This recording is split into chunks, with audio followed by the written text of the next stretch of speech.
I'm Alicia Cook. I'm a two-time breast cancer survivor. I was diagnosed at the age of 34 with triple negative breast cancer.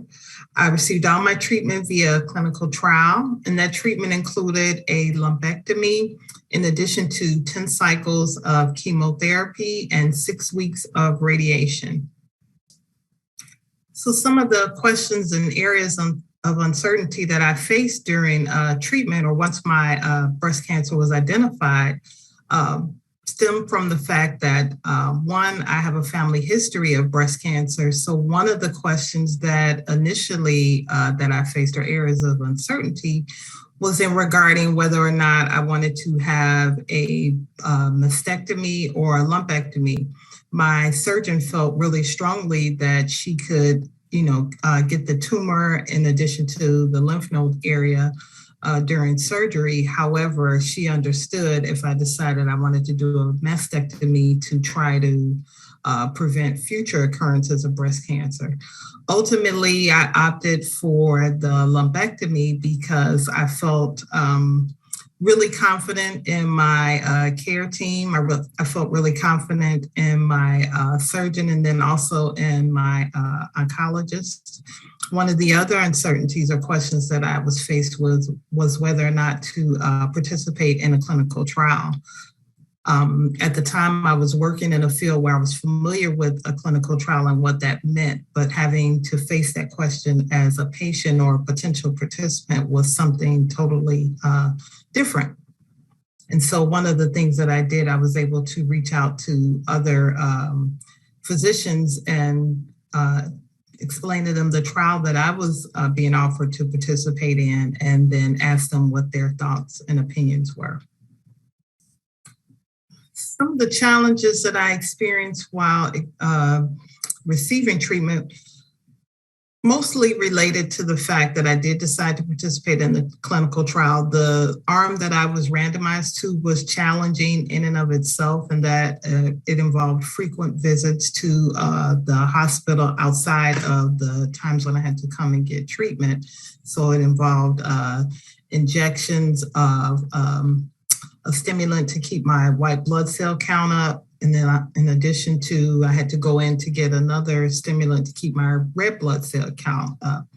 Another challenge I would say was just the overall kind of understanding of the amount of time that it was going to take. I think one of the things that was daunting for me was hearing the words 10 cycles of chemotherapy and really understanding that that meant about 6 months out of my life, 6 to 8 months out of my life. And so that to me was a challenge. I had to really understand how to kind of break that down into pieces so that I could actually not be overwhelmed with the overall amount of time that this was going to take.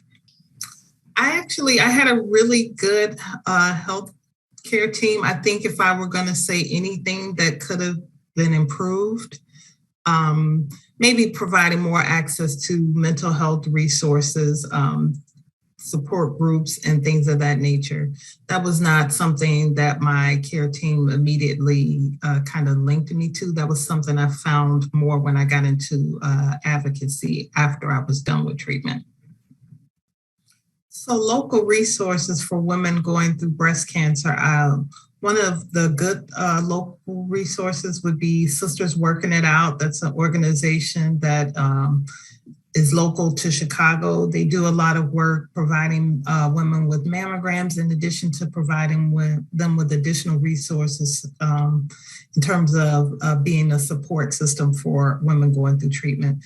And then although Komen Local does not exist anymore, Komen National still does a great job of answering questions in regards to treatment and trials and things of that nature. It's a good resource to keep up with in regards to what's the latest in the research in the field as well.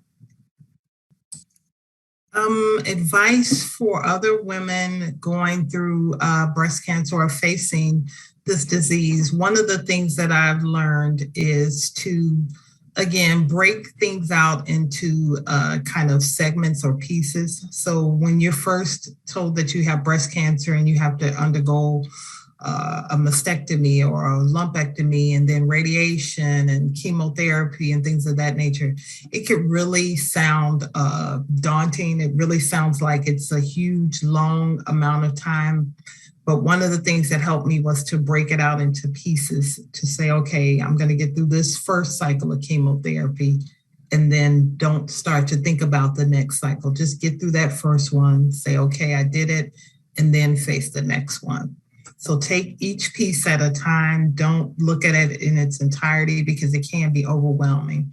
And then one of the other best advice I would provide to women or anyone going through cancer is to get a support person to go with you to some of the doctor visits, because often when you are at the doctor and you're told this information, it's just overwhelming. So you're not going to remember everything that the doctor tells you. So it's good to have someone else there to kind of be a second ear to hear exactly what the physician is telling you. And then another third thing is to get a little notebook and kind of keep that handy with you to write down questions that you may think of when you are not in front of the doctor, because often when you're in front of the doctor, things kind of escape you because you're trying to focus on listening and you're just overwhelmed by what you're being told.